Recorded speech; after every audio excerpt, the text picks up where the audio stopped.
Se botaba el Messi. Balón para el Chucky a puerta. Le puede pegar Lozano. Esto puede ser Orbelín. Chucky a puerta.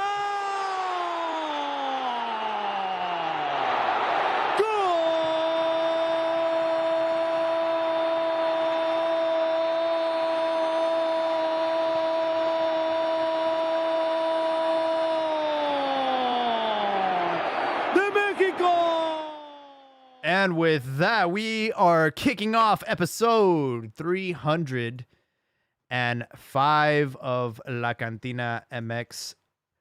Welcome, everybody. I know our ongoing listeners are freaking out because we didn't have a Tuesday episode, but I promise we will make it up for you tonight with these two amazing qualifying games for Mexico. We're going to talk all about that tonight. And oh boy, I feel like I missed out a lot. Before I go any further, let's welcome Joel. Joel to the podcast. How we doing? I'm doing good, man. Never lost faith. I always, in Martino, I always been a Tata believer since day one, and I knew he would strike. That was because of that draw at home at the Azteca against Canada, and a lot of people freaked out. It made it seem like it's never happened before. When if we look at the history of, partidos, eliminatorias, it's happened before, eliminatorias. So it's fans overreacting. They go with the talking points. Actually, my first game there at Azteca that I attended, it was a 0-0 against Honduras that Honduras could have won.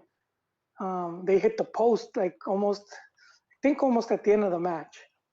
But it was a 0-0 draw. I think it was a 03 Gold Cup. Oh, wow. Pretty sure. But I mean, and we've seen US take a draw there and whatnot. So, fans are overly demanding, Jaime. Overly demanding. We're already hanging my Tata for not being able to beat Canada. Yeah, it's funny on the Twitter handle today, like a couple minutes, I would say like 30 minutes before the match kicked off against Honduras. I just wanted to take everyone's temperature and we put a poll, should we fire Tata Martino? I think if we had done this right after the game against Canada, Tata would have probably got most people would have said yes, and then you would have been in the first plane back to Ezeiza, and then the airport. Yeah, and then I was checking, and right before kickoff, it was at about 52% yes, and right now I'm checking it, and it's 62% of the people said no, we're not going to fire Tata. So a lot of flip-flopping going on. And, we've had Juan, Cascarita Legend, and myself, we kind of lurk the Liga MX subreddit. And, people are just going on this, they're scared and complaining and saying that, he's not the right man for the job and how things were so much better with Ricardo Osorio. And it's just like, come on, man, chill, bro. We haven't lost, Yeah, and Osorio, his first, I think it was before the hexagonal, so the first round that Mexico plays, and then the media was just blowing smoke of everyone's ass. Mexico wins in Honduras, and they're like, first win in 11 years, and it's like, well, in that stadium, Yeah, because they hadn't played in that stadium. They had won in Honduras, just not in that stadium. And those are the type of talking points that the media will focus on, and it stays with a lot of the fans that they won't bother to dig up. It's like it's in the moment. And I think that's things like that is what ends up influencing fans to be so just kind of erratic, I'm going to say, the way they are, where they feel that the team is not good enough. Yeah, and, I get it. You're at home. You're in El Azteca. This is your fortress. You're playing against Canada. You get the go-ahead goal, 21st minute by Jorge Sanchez. And then right before halftime, Jonathan Osorio ties the game up 1-1. Tata, fails to make adjustments. And we end up drawing against Canada, which is a respectable side. I mean, they're also the only other team that remain undefeated in it used to be the hexagonal. So what is it, octagonal now? So yeah, they are the only team that remain undefeated along with Mexico. So we knew this going into qualifiers that, this isn't the same Canada team from, 4 years ago or 8 years ago. Like there's some players on there that are really talented. They're going to be doing this joint hosting with us and the United States. And we know that Canada is really pushing hard to get into the World Cup, and they did a great job. They held us to a draw. Again, everybody starts hopping on and going on Twitter and saying, this is not good, and Mexico's struggling and all this and that.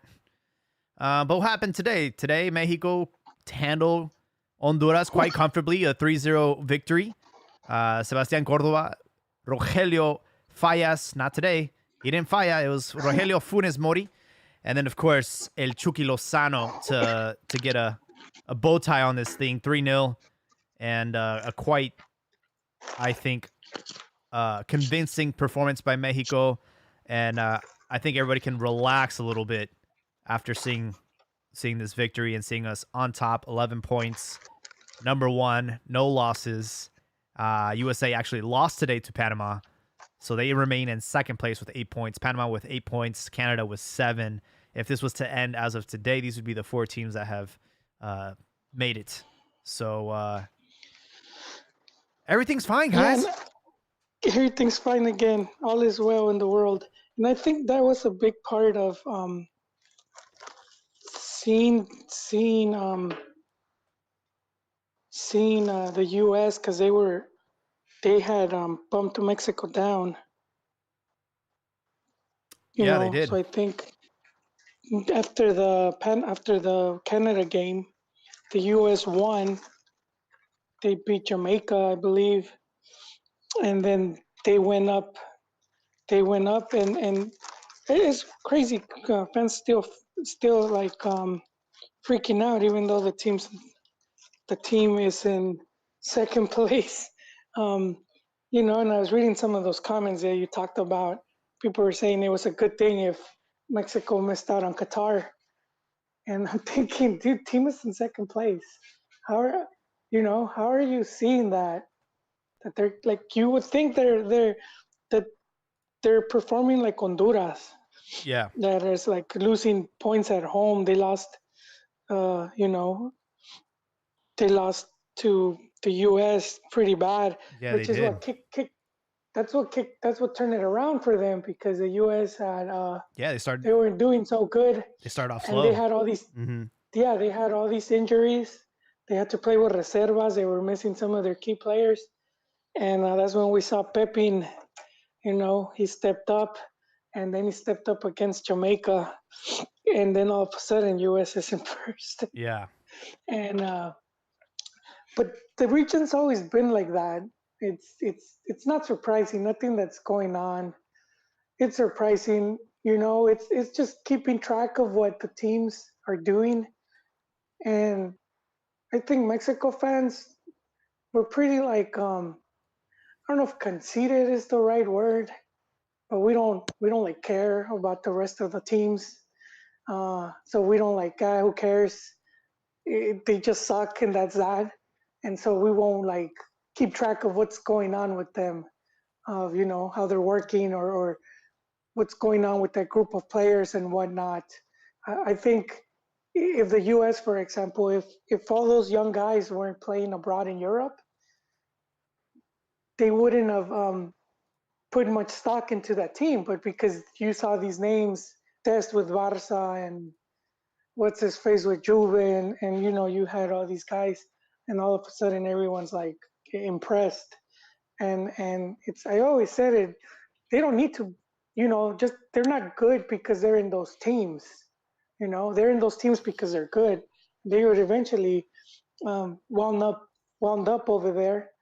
And so I wouldn't be surprised, even if they were playing in MLS, they would have been, they they will still been good players, and that's same with Canada. Will discredit them, but it's been, and we talked about this a few pods back, how they've been investing in their, investing a lot in their program, how they have teams in MLS, but they have their own league as well. Um, just to bring out more players and that they're going to be one of the hosts and bringing the World Cup to their country. So obviously that takes a lot of planning and investing. And so again, we shouldn't be surprised that they're doing well. And and that's just one of the teams that's up there right now. In the past, we've seen, be it Costa Rica or Honduras, even Jamaica, where they'll put together a good program and they'll get favorable results.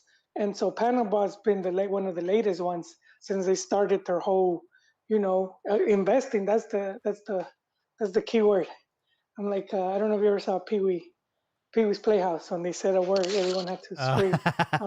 But, yeah, but so that was the same thing. Panama, they started investing in their program, bringing in all these Colombian coaches, sending their players to Colombia. They're pretty much border each other, and they ended up qualifying to the World Cup. They ended up playing Gold Cup final, and right now they beat the U.S. So and which is something that didn't just happen. They came close to beating them when they almost knocked Mexico out. That's right. That's where they were noobs. They were noobs. They didn't know how to kill the clock. No supieron hacer tiempo, and it ended up biting them in the ass. But if you saw like the following qualifier, they had like a similar game where they were winning, or they had the point they needed. And I remember a ball went off sides, and I saw like a ball boy make a fast sprint for it because one of the opposing team players was going to grab it. And then instead of giving him the ball, he just kicks it further down. And I was like, someone's been teaching them. They finally, and this happens in Brazil, Argentina. This happens all over the world.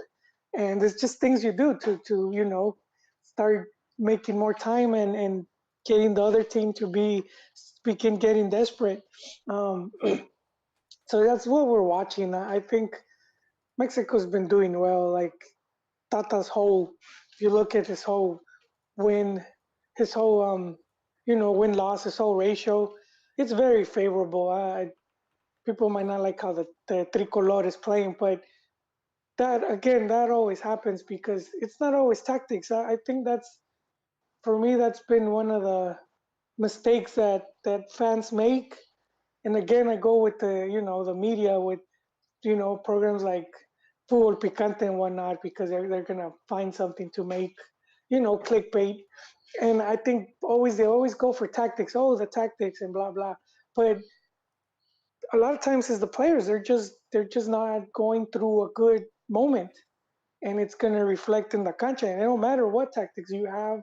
The player is just, if he's not on, he's not on. And we've seen it with many players. And so there are a few that aren't playing good. I'm seeing criticisms on like HH and Guardado. Funes Mori was another one.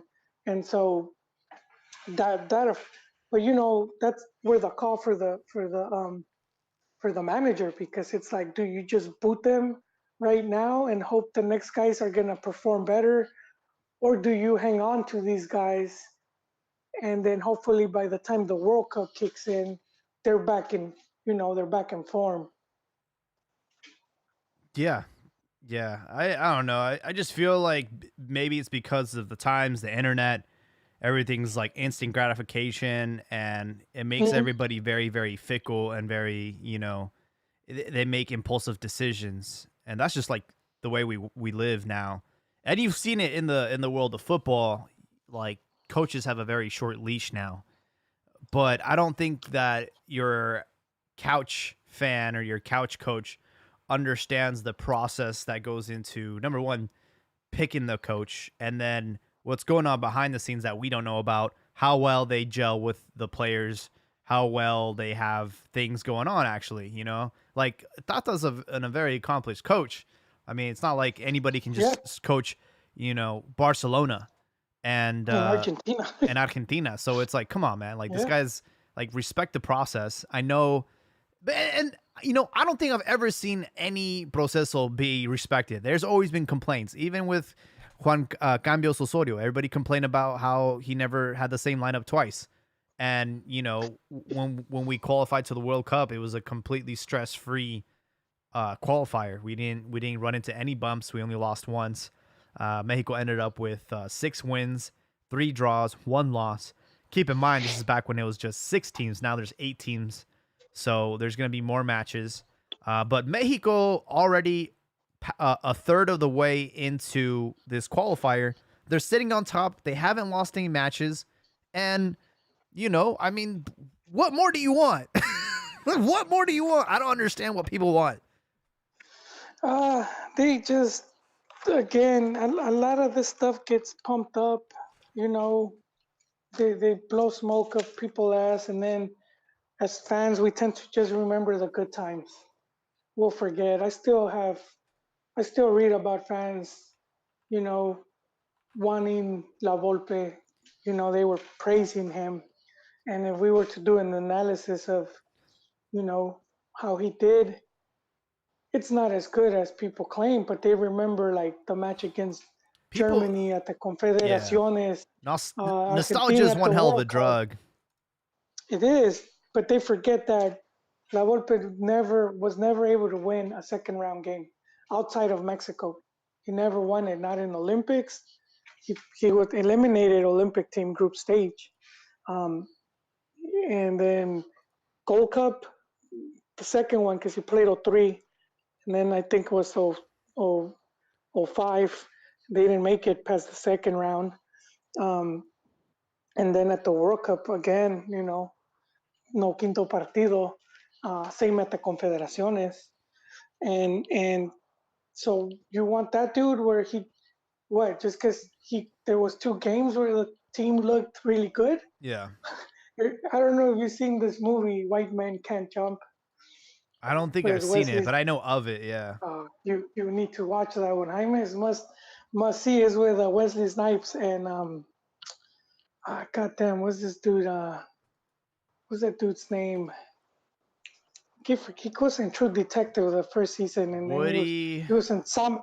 Yes, Woody Harrelson, and they were like a 2-on-2 tournament, and they were like play like hustle games. And then, there's this quote that always stuck to me, and Woody is criticizing Wesley, and he's saying, "You rather look good and lose than look bad and win." And that's kind of Tricolor fans right there. Mm-hmm. They'll be happy if the team plays good. The old Mexico saying, "Jugamos como nunca, perdimos como siempre." That's right. And because the media used to they had to focus on something, and it was like, oh, they played so good, Mm-hmm. even though we lost, but the game was like outstanding. And that's sort of like it's still there, and you see it a lot, especially with my Chi Hermanos and Matias Almeida. As the whole focus, because there was these games where that's all they remember, Yeah. Yeah, absolutely. I totally agree with that. I think we'd like to romanticize like that 98 team and, Luis Hernandez with his long hair and, scoring 4 goals in a World Cup. Like, I get it, man. They say that's that perfect romanticizing though, Jaime. Yeah. The jersey, even the jersey. Yeah. Everybody thinks still hot commodity. Yeah, everybody thinks that like that team is like, like we're always like trying to compare every other team after to that team about how they had balls and how they played with, passion and, they sweat for the shirt and all that. And like, don't get me wrong, like that was my first World Cup and it's a very deep memory for me. But at the same time, like that kind of stuff, like you put those guys in a football game now, and I honestly think that they would get outclassed because the game has changed. Like it's more IQ now. It's a little bit more sophisticated than it used to be. And that's just how it is. That's just how the game has changed. Like I was watching the Pele biography on Netflix, and I was watching some of the highlights. I'm like, come on, bro. These guys are like semi-pro at best, bro. You're like, I could have played there. I could And have it played was. there, bro. This is a joke. Well, I call it a joke, but it was semi-pro in many aspects, and the players weren't as athletes. They're nowhere near what They were like smoking cigarettes at today. halftime and drinking beer and shit. Like, come on, dude. What? Like, you can't be doing that Glory. nowadays. Those are the glory days, though, Jaime. Who would not want to play like that? You show up semi-drunk. Like, we do that on Sundays, dog. We Put do me in that. We do halftime. that. I do that with my cuñado and his friends. Like, Imagine getting paid. yeah. Like, we talk But- about the Campeonísimo era from Chivas, and they used to take shots of tequila before every match. Like, Oh, they do. Yeah, there's a bar there's a bar. in Jalisco where the Campeonísimos used to go and liquor up. Jaime, I wouldn't touch the Campeonísimo though. I would not go there though. You don't want to sully that memory. We have quickly already YouTube comments coming in from our most dedicated fan Ricardo. He's saying that Tata has blood on his hands. He's letting the owners dictate the roster like in the past. Gallardo, Chaca, Moreno, Araujo don't need to be playing on this team. He says Chava Reyes deserves his shot, and so does Omar Govea. Omar Govea is not even being looked at, and he plays in Europe. So yeah, I'm with that. I understand the frustration. Yeah, there is a lot of truth to that. It just comes with it comes, with the package. I don't know if you ever during COVID, there was a YouTube from YouTube. They were doing interviews on YouTube, or I don't know if it was on YouTube, but you could find them on YouTube. Martinoli was doing he would sit and talk with players and whatnot. Oh, Kind really? of shooting the shit. Yeah, some good stuff. And they had one with Campos, and he was asking him why he never took up coaching. Oh. And he said, because I wouldn't want have players and whatever imposed on me. And then when the team does bad, I take the fall. Oh, okay. So there is that going on. Yeah, it's always gone, and it's always because of sponsorship and money and all that stuff. So It's like and marketability, right? Marketability, is that what it is? Yeah, and you need to have that as well. Like if you want to have you have you want to have, because it's the club owners. So if you want your club to be represented, at least have one or two in the selección. Do you want to go into a Walmart and on a Bud Light poster you see a little indio, or do you want to go into a Walmart and on the Bud Light thing you see a cutout of El Buki, aka Ricardo Pizarro, or Rodolfo Pizarro, sorry, because Pizarro well, I'm being very I'm being very blunt, but what I'm saying is there's the marketability, the image rights, all that stuff. You look at Pizarro, he hasn't done anything. He gets called up because he looks like he's a good looking dude and he's marketable and he has the MLS thing, and Govea, no one really knows who he is, and he plays in Europe and he should get an opportunity, but it comes with the territory and your agent and all that. There's a lot of stuff that goes into a deal. And the club owners too, because they have a say. There was the other one from his book, I believe, Sven-Goran Eriksson. Yeah. And he talked about how Vergara would make some weird ass requests, for the selección. And, this guy's going up to Sven and talking about what hotel they're gonna stay and things like that. And so that gives us a bit of a window to how that stuff is managed. So a lot of managers, they're like, fuck it, I don't. At least give me these 5 players, and then give me 10, and then I'll let you guys choose the other 5 or whatever. But yeah, it does happen a lot. When in '98, if we go back to '98, Campos wasn't doing so good, and he ended up going over Adolfo Rios. Adolfo Rios had been on fire, man. It was Was he playing for Necaxa at the time?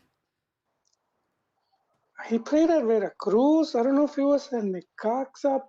I know he I don't got know if he his was at Necaxa, no, because he but I played. remember that. Yeah, he was so 1990 to 1997 Veracruz, and then Necaxa 1997 to 1999, and then he ended up Okay. ended up in America after. But I remember Yes. I remember Rios and that Necaxa team. Yeah. And I was upset when he ended up in America because the coach was La Puente who left him out, Mm, and he was one of the key players, and they won the league. And I was like, oh man, dude, you just shows how good he was. But yeah, they left him out, and he could have gone as I don't know if he went, but I know he could have been the starter. I have to see the I have to see the list, but I know he wasn't the starter. mm-hmm. So that's why probably I'm thinking he didn't go, but he deserved it because in the run up to the thing, he was just on fire, and Campos had just been playing poorly. I don't think he made the cut, man. Nah, even worse. Yeah, I'm trying to find the roster, and I don't see his name. Jorge Campos. Did they only take like one goalie? Oscar Perez. No, Conejo, Osvaldo. wait, Osvaldo Sanchez. Yeah. Yeah, see, and it's again, it comes to Damn, Osvaldo what went to clubs you 98. were, No shit. I didn't know and that. and see what clubs they're playing at, and that also carried weight. We want to have when people are putting the Panini stickers in the book, Uh-huh. it's gonna say Cruz Azul or whatever, and that stuff like that. They want the club associated with the selección because it Yeah. just brings prestige and markability, like you said, and all of that. And it is a business at the end of the day. It costs money. We were just talking about keyword of the day, investments, and that's the people that invest in it, in Mm-hmm. selección and all of that stuff. It's their players that like players get injured and then the selección or FIFA won't pay for them. It's the club that will lose out if someone gets cracked. Yeah. Like Cuauhtemoc, against Trinidad and Tobago when Ansel Elcock busted his ankle, or I forgot, he gave him a It was his knee. planchazo. Yeah, he destroyed his Oh knee. man, yeah. So I mean, they don't get any. I think they give you just like a fruit basket. I think they give you like something, like just some petty cash or something, but nothing compared to if you were to lose the whole play. Mm-hmm. Imagine the player's worth 10 million, just to throw a number. You lose him in a eliminatoria. That's it. You can't sell him. Nothing. You're probably stuck paying his wages for the next 3 years. So I mean, those are some of the risks. But yeah, long story short, to give you Ricardo, I think that's a lot of coaches that ultimately have to do that. Have to bring in players and just for sponsorships and other reasons. Looks like Ricardo's a big fan of Adolfo Rios. He says Adolfo Rios over any other Liga MX goalkeeper in history. Oh snap! I don't know if I'll go that far. Oh, watch him in the Copa America game, and when they had Romario and Ronaldo, the original Ronaldo, and Phenomenal. man, he did not let Ronaldo score, man. I think I think Ronaldo never did score on Mex. That's a really good trivia question. I do believe it though. And I have to wonder how many games was up against Rios. But that game, man, that he in one play he blocked back-to-back shots from Romario and Ronaldo. Wow. He would just do the Cristo, what they call it, where they just like you slide out and you stretch your hands and that at that point it's sort of like they're gonna kick the ball at you. Mm-hmm. Like that takes some nuts. If you've ever been a goalie and you see the dude's about to like just kick it, and you just pretty much throw your body like in front, like taking one for the team. And I remember him doing a lot. I did it once just to see what it felt like. I might have done it twice. Once it hit me in the shoulder, Yeah. and then another time in the face. I think I stopped. I think I stopped. I used to play goalkeeper from time to time when I was a kid, and yeah, you definitely sacrifice your body a lot. Oh But yeah, you'll end up getting hit. yeah, it definitely takes a special kind of person to be a goalkeeper. Like that's a tough gig. And if you mess up, it's like you're under in a huge microscope because everything's just magnified when you make a mistake, a blunder. So it's just one of those things. I mean, Higuita in the World Cup in '94, right? He had like a big blunder against the U.S. and Colombia lost, and they blamed it on him. That was Higuita? Yeah. No, I think he. 94. No, it was Cordova. Cordova was the coach, the goalie. Higuita did the blunder in World Cup Italy '90, where he tried to come out playing, and the Cameroon guy, man, I forget his name. He was like the oldest player to play in the World Cup. He's like 40 something. Roger Milla, I think. Oh, Roger He Milla. steals the ball from him and he scores. Oh, wow. Yeah, I think Oscar Cordova, I think that was his name. He was the goalie for in '94. Huh. Milla versus Higuita. Yeah, I'm trying to find the clip here.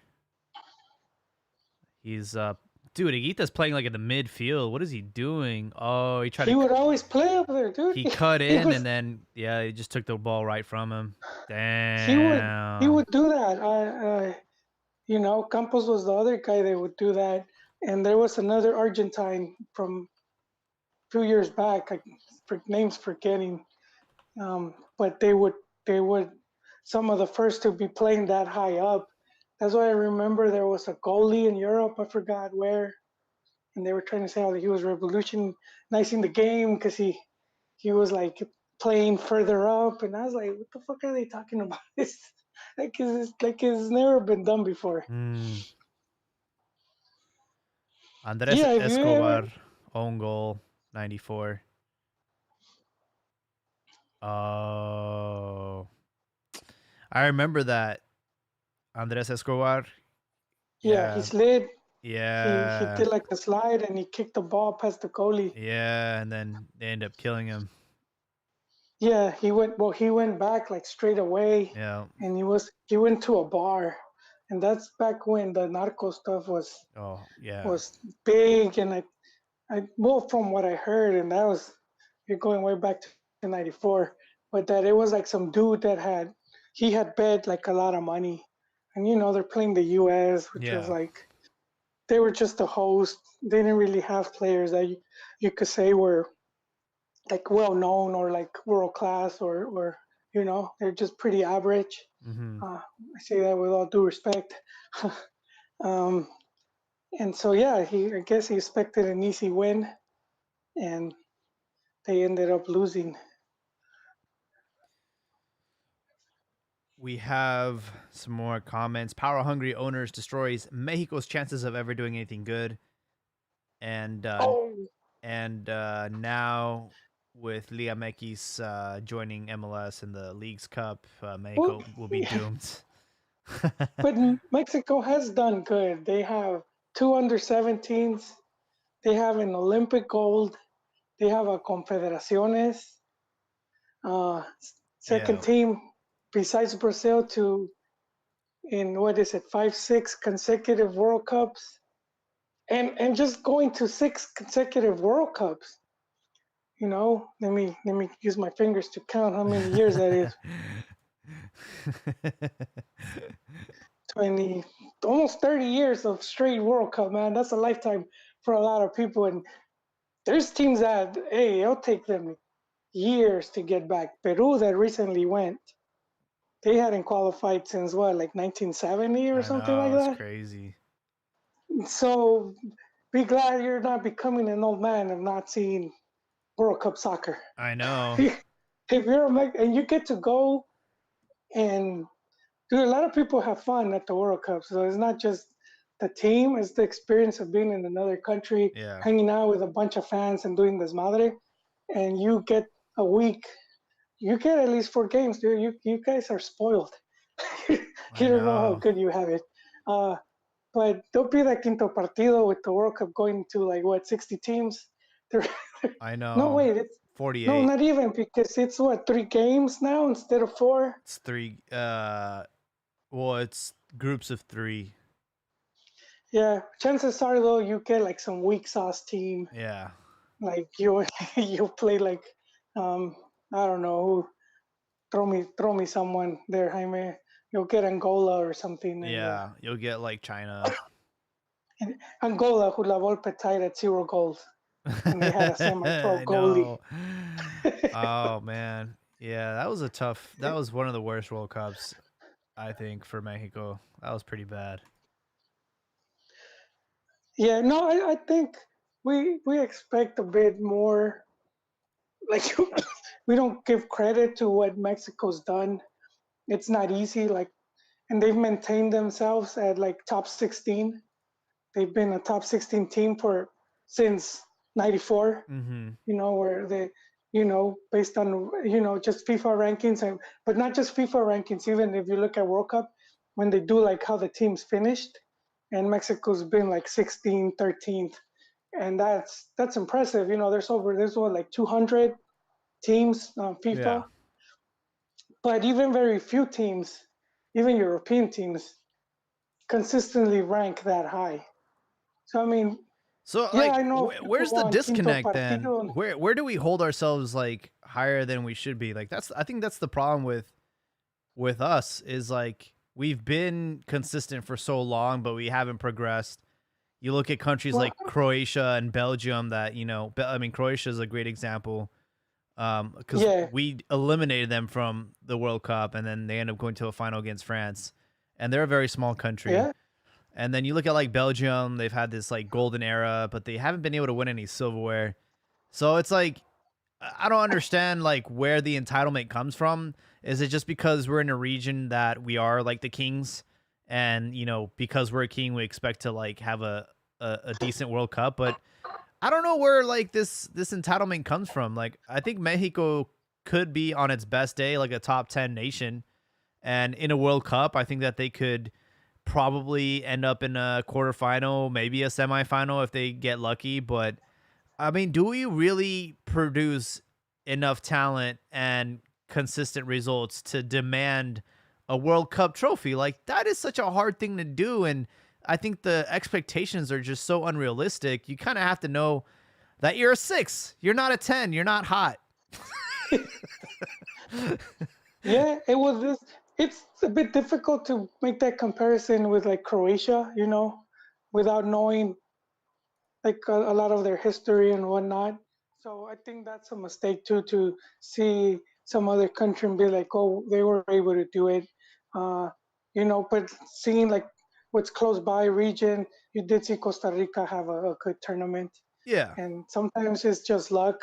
Sometimes you get the rivals that end up, suiting you, and they're, but it's too much stuff to like just pin it on one thing. But lack of talent has always been there.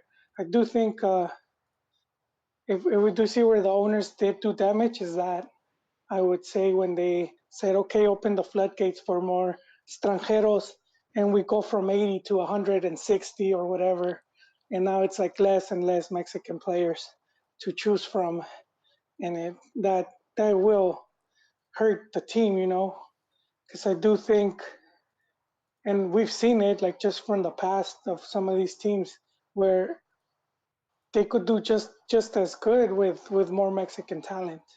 You don't need to field 8, foreigners to have a team playing really good.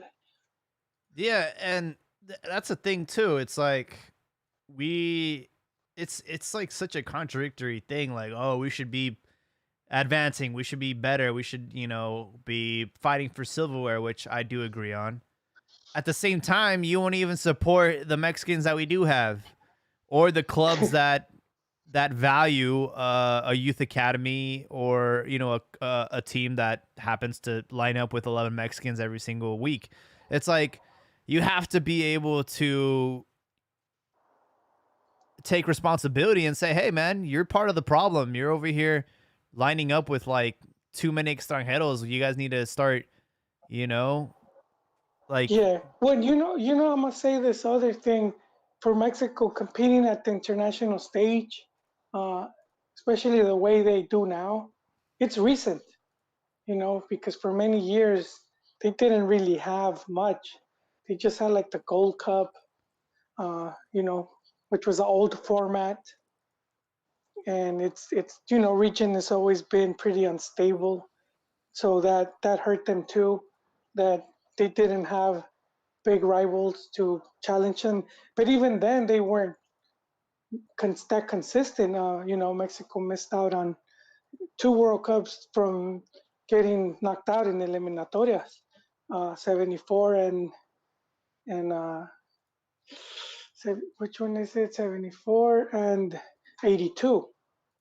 So that's pretty close to each other. 74, they get eliminated. 78, finish last place. 82, get eliminated again. 86, they host. That's why they go. And then 1990, Cachirules, they don't go. So, I mean, if you were watching soccer from back then, those were dark times. You're crying now because they're in second place. Imagine going through that period from 74 to 90.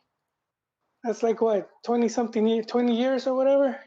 Yeah, you'll be bitter. You would. That's why they call it la decepción nacional. That was the term. Or ratoncitos verdes. That's where all that stuff came from back then. Another disappointment. And a lot of the older, especially the older Fútbol Picante and whatnot, they went through that. That's why a lot of them, those dudes are still bitter. They haven't forgotten, dude. It still stings. Yeah, man. And but going back, the consistency since '94 is when they've been consistently playing, and then around the same time they started playing Copa America, which they don't play anymore. But then they started playing these other tournaments that popped up, like Confederaciones, which doesn't get played anymore.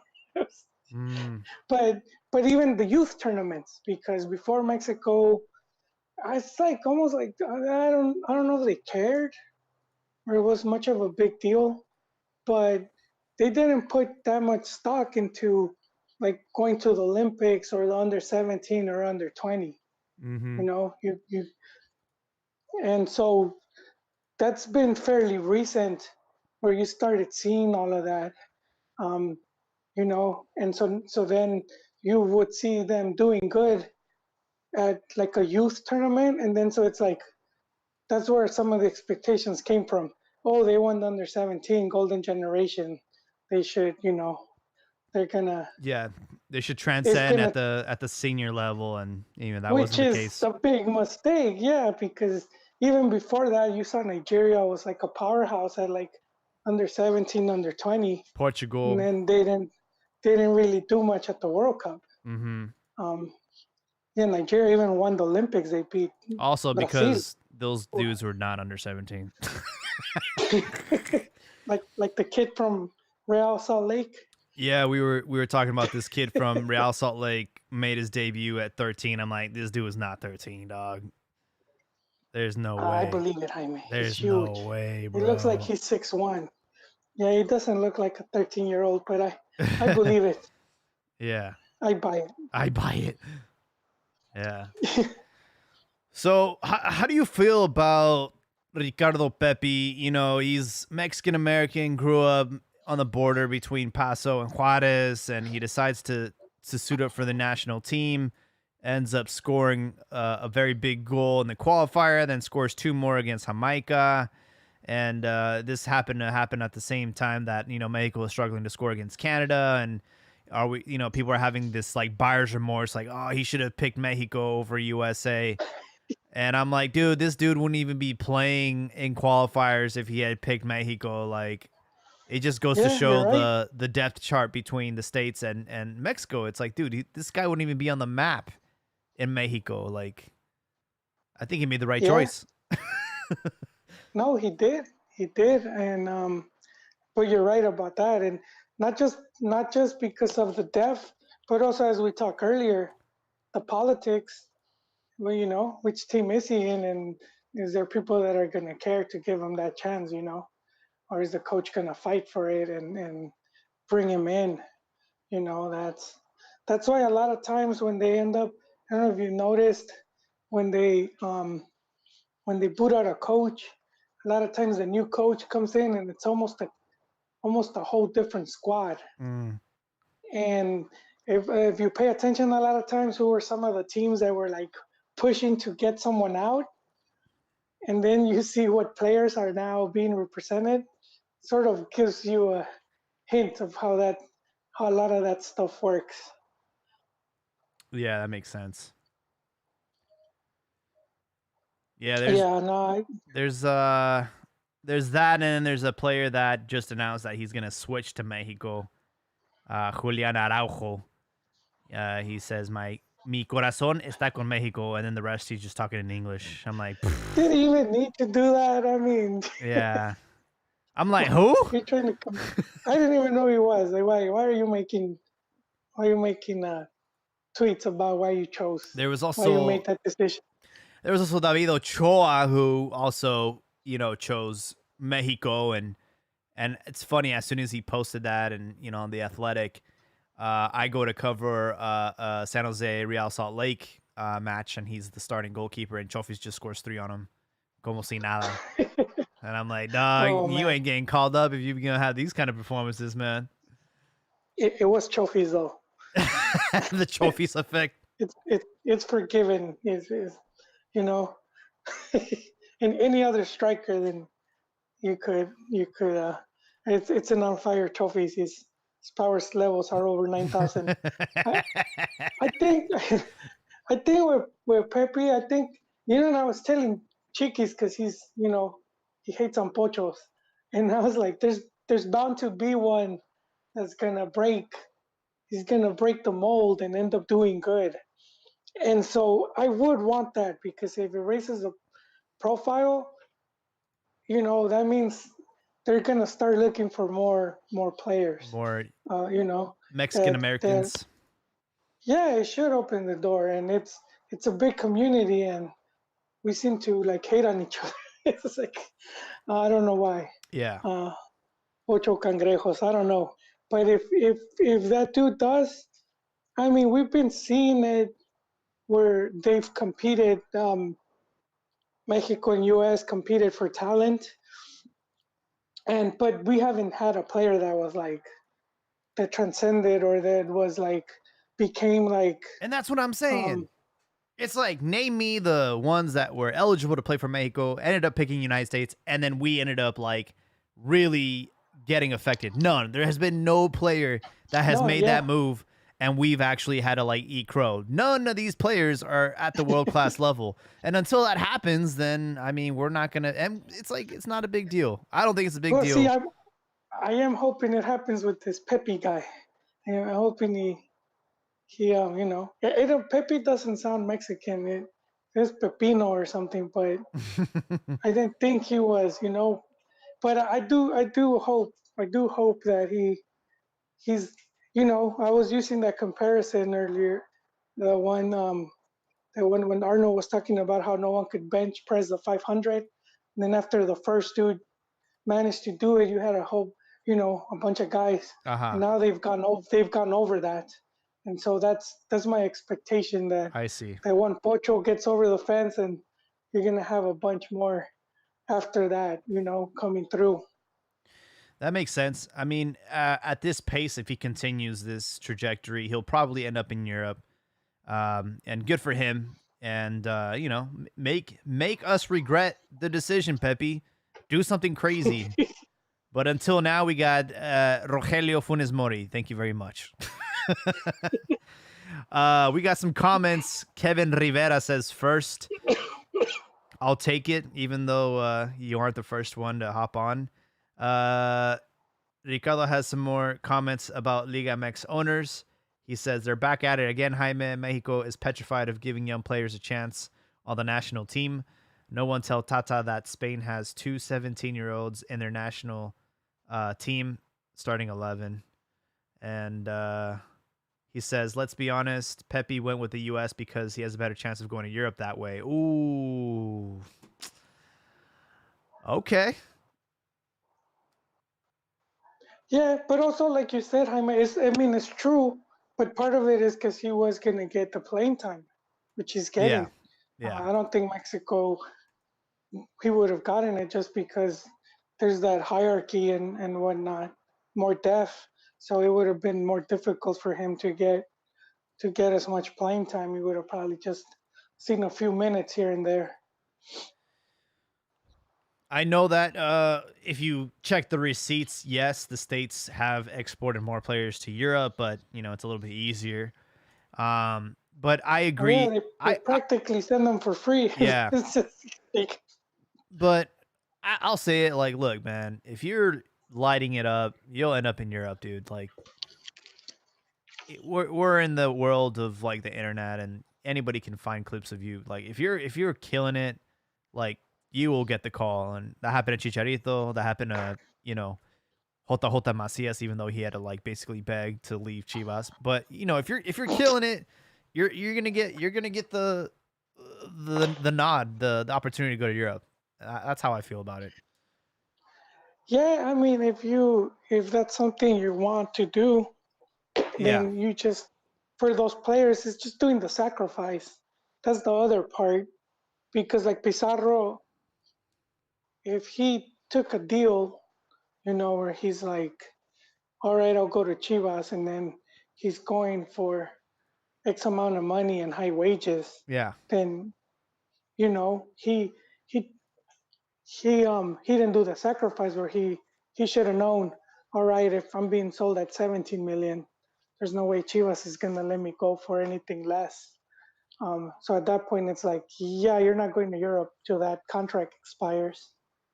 Exactly. So then that's where you do the sacrifice, and you're like, I won't transfer. I'll stay here in Monterrey, until my contract ends, and then I'll go somewhere else.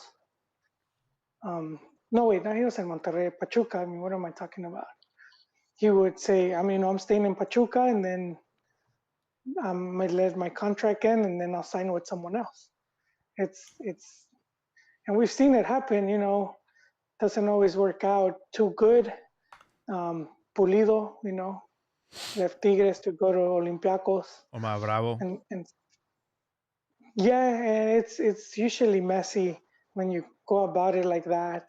You get blacklisted from Mexico. Yeah. But I mean, that whole high price tag and all that. Yeah. I think he made a mistake there. I mean, career-wise, if he wanted to go to Europe, going to Chivas, I think that's where I don't know if he was pressured or whatnot, but that kind of killed his chances. We'll see what happens with Orbelín Pineda. I don't know if he's renewed his contract with Cruz Azul, but it expires in December, and there was rumors about him going to Celta Vigo, so we'll see how it goes down. Yeah, because he's one of the players that's had like a lot of teams want him, and I'm pretty sure he could have negotiated a really good contract already. And if he hasn't, it's because he wants to make that move, and sometimes that's like sacrifice. Again, you have to sacrifice just money. That's what it comes down to. Yeah, that's where it's more difficult for the Mexican player compared to like South Americans. South Americans are making peanuts. So pretty much anything they get, it's already an improvement. Exactly. And the clubs the clubs want to sell them because that's how they make money. That's just how those leagues are that's how they make money. That's their business structure. And I think like people on Reddit don't understand that in Mexico it is a bubble. It's like such a unique league that they don't rely on exporting players to maintain financial structure. They can sell within the league for more money. And people don't understand that. And it's like, dude, oh, and they're paying good too, Jaime. And they're getting really paid quick. well. Exactly. That kills some of the motivation because, or some of the players will start a family. And so then if you start a family, now your priority is not, I'm going to go to Europe. Your priority is like, I'm going to put a house, have 3 kids and make sure they go to college and, whatever, pay off the cuñada's bill. But that's sort of like the difference, with some of the players are like, I'm not doing none of that until I've consolidated in some high team. Yeah. Bigger team, I should say. So looking forward to a third match before we return to our regularly scheduled program of Liga MX. Mexico is going to go to San Salvador, and they're going to play them on the road Wednesday, 7 p.m. And I had an experience. I had a moment. That's the reason why we are recording so late. I went down to LA to cover Chivas. They took advantage of the friendly schedules or the international break to have 2 friendlies scheduled. At the Bank of California, they played Club Deportivo FAS. It was a 0-0 match, not much commotion going on. I did get to see Amaury Vergara and Ricardo Peláez. They were in attendance. I got some good photos of them. If you want to see some of the photos, go to soccerchronicle.com. You'll see them there. But anyways, man, they gave me a lot of love. Club Deportivo FAS, they love the photos. They followed me on IG, and they just gave me like a lot of love, and I appreciate them now. So I'm going into this match against El Salvador, I'm like, all right, I don't hate them anymore, because there used to be like that animosity. I used to play competitive soccer, and one of our best players, he was Salvadorian, and he would always talk shit. And he's like, FAS would beat Chivas any day of the week and all this stuff. And they kind of have like this, like chip on their shoulder, because, they get lumped in sometimes when people ask where they're from, like, oh, from El Salvador, oh, you're Mexican, or they, so I understand, Central America, like in Mexico, there's a lot of animosity there. They ended up losing to Costa Rica today. So El Salvador's not doing so well.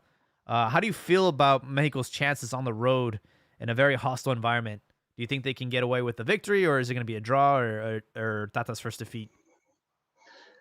Man, no, I don't see the defeat.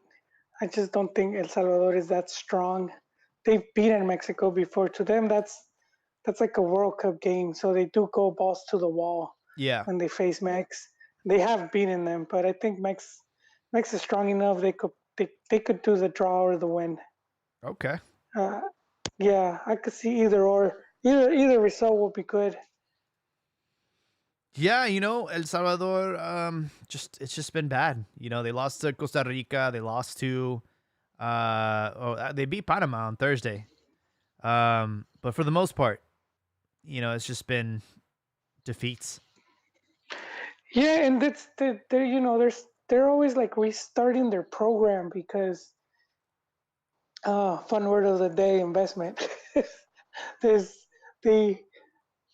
Their former directivos, it seems like they were just taking the money and not putting any back. And we had a long time ago, Jaime, a few years back, we had this dude that covered the Salvadorian national team, and he was telling us how, because there was this big like protest, and they were saying like they wouldn't even give, like the Gatorade to the players. No like, shit. Dude, yeah, give them the powder stuff on the Niklu, man. Just oh my god. fill that water, Yeah, and FIFA, I don't know if you remember, FIFA almost disbanded them. They had to send someone in there to like oversee the Federación, and they had been caught in corruption. A bunch of players had been, banned. So it was desmadroso over there, and they're like restarted recently their program, and they got the U.S. coach that was a Salvadorian descent, Hugo Perez. I think he played with the U.S. '94 team, or '94 or '90, or both. But he's their coach, and I mean that they're playing eliminatorias. That's pretty good because they've gone without even making it that far. So if they're able to maintain, I think they would be on track for the next one. And that's when, and I'm gonna bring it up really quick because some people were hating on my boy Tena because he's candidate for the Guatemala job. Oh yeah. And people were like taking a step back, blah blah, more hate. And I'm like, look, man, if this dude takes a team to the World Cup, that's money for me. I want to see a World Cup where there's more than one Mexican coach. I talked about how Colombianos were taking CONCACAF teams to the World Cup. I said that should be Mexican coaches, but goddamn cangrejos. But I do think like so I'm thinking, okay, next, not this coming World Cup, but the one after 26. So what's going on? You're already gonna have the 3 hosts, so you don't have to compete against Mexico, U.S., or Canada, which are gonna be arguably the 3. Yeah, there's gonna be 3 tickets.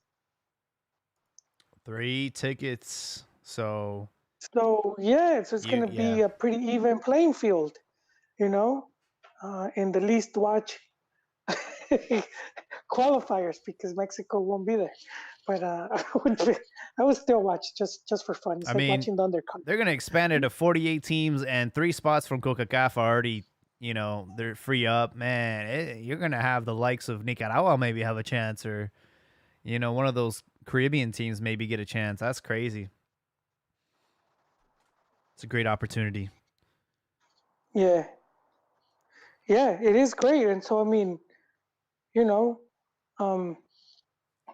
if Tena, let's say, takes the job and he could teach the Chapines how to kick the ball,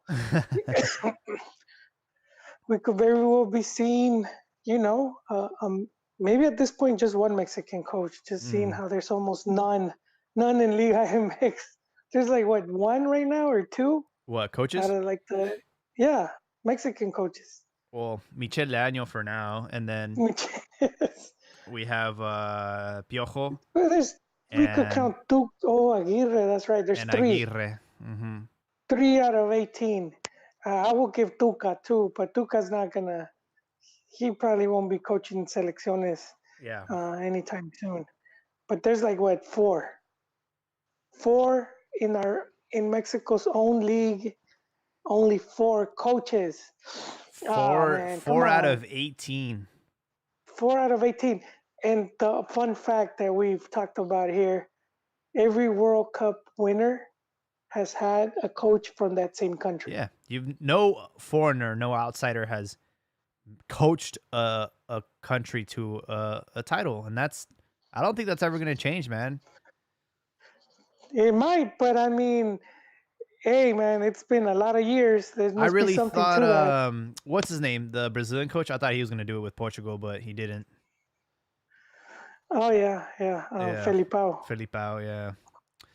Would have taken the Mex job. Nike had flown him in. I know. No, he got flown in, and they interviewed him. I don't know what happened. Mm-hmm. They went with La Volpe, but he was candidate. Big Phil. Yeah. Yeah, so for all our listeners out there, we decided to do a impromptu World Cup qualifying dedicated podcast. But don't worry, we haven't forgot about the match week 11 that we didn't cover, including Chivas' defeat to Atlas, and then also all the shenanigans after the fact.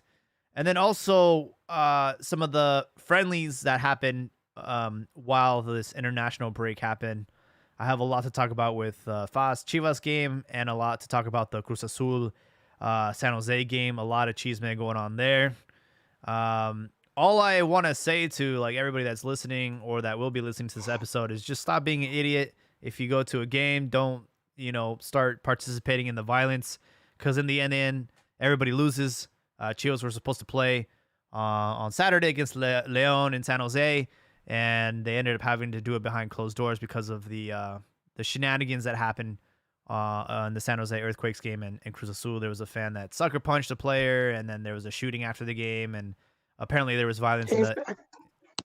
What's I up? saw that sucker punch. It looked Yeah. like a comedy movie. Some quick Cruz Azul guy with a blue demon mask. Yeah. There was there was violence in the Pumas America game friendly in the Galaxy Stadium, and then there was obviously a killing not too long ago with like Philly and America. So it's like Oh, that's right. It was America, Yeah. America and America. Águila and Águila I'm just violence. like, yo, just stop being idiots. And then we're going into this whole like Leagues Cup thing, and we're gonna have this like merger, and I'm like, I don't know if people are too excited, like not us, but like Americans are too excited about hosting these matches. Man, yeah, I don't know what's going on, dude. But that's a lot of violence. I don't recall. It's Yeah, just very it's violent. been a crazy times. I don't know what's going on with the lockdown. I don't know what. Yeah, I think I don't know people why just they're acting up. Yeah, they are. And it's such a shame because, you know, these are environments where like I knew people that were planning on bringing their families, and it's like you can't bring your families to these games anymore. It's just they're too violent. Shit might pop off, and you know, you don't want your kid to see the shit that goes down in these matches, man. It's pretty rough. The player that jumped up and punched another, I think a San Jose player, brought him down with a headlock. Yeah, Chris Wondolowski just headlocked him because the security failed to do their job. If I was there once they're done on the headlock, I would have done like a, like lucha libre. I would have like done like a knee drop or like a Macho Man elbow drop. Like 3 of them. Yeah. Just hey, you enter the battlefield. It's fair game. Do the leg drop. Yeah. Yeah, so everybody don't worry. Tuesday we'll be back on. We'll cover the rest that we didn't cover today. But yeah, I want to appreciate everyone's support. Obviously, make sure to check out our photos that we took, soccerchronicle.com. And yeah, do you have any closing thoughts before we wrap up 305? Yes, just keep in mind what happened with the selección. You know, not get caught up with some of these talking points, because you know, one moment the team sucks and the next all is well with the world. It's the end of the world. Yeah, and we started with both, you know, because people before the eliminatoria, people were scared, you know, of the U.S. Oh, look at all this young talent. They're leaving Mexico behind, blah blah. And then the eliminatoria starts, and then the U.S. does bad. Now these fans are celebrating. Then they manage to turn it around and claim first spot. And then it goes to, oh, Mexico sucks. Now they lose a game, Mexico's back on top. And it's like, hey, that's enough flip-flopping there. Just Man, don't exaggerate things. The flip-flopping between Thursday and today has been absolutely insane. It's too damn high. It's too damn high, guys. Stop it. Stop overreacting. Yeah, and keep in mind, the World Cup's going to be a whole other tournament. Yeah. You know, we saw the Mex team, the one that Piojo took over, how they struggled to qualify, you know, and the one that needed help, you know, because of the U.S. beating Panama, that you know, when we saw Chicharo celebrating when Mexico's getting their ass handed to them at Costa Rica. He's celebrating because he's hearing the result. And so you saw that team that was just not looking too good. And then they go to the World Cup, and it was like a whole different team. Completely different team. And that happens, you know, it's different tournaments. You could be hot. Again, you see Mexico won every game going into 78 World Cup. You know, calificó caminando. We're not even caminando, sitting down. And then they go to 78 and they don't win a single game. Mm-hmm. So trying to use eliminatorias as a, you know, trying to go off of that to think, okay, you know, this is how the team should do is not it's never, it's never wise. It's not gonna play out how you think it will. Yeah. Just checking the poll that we left on Twitter. 17 hours left to vote. If you guys haven't voted already, should Tata be fired from the Mexican national team? I voted no. We have a 39% yes and a 61% no. We've had quite a few votes, so go out there, let us know. But don't worry, guys. Relax. Mexico's got this. They haven't lost just yet. Nothing to worry about. Don't panic.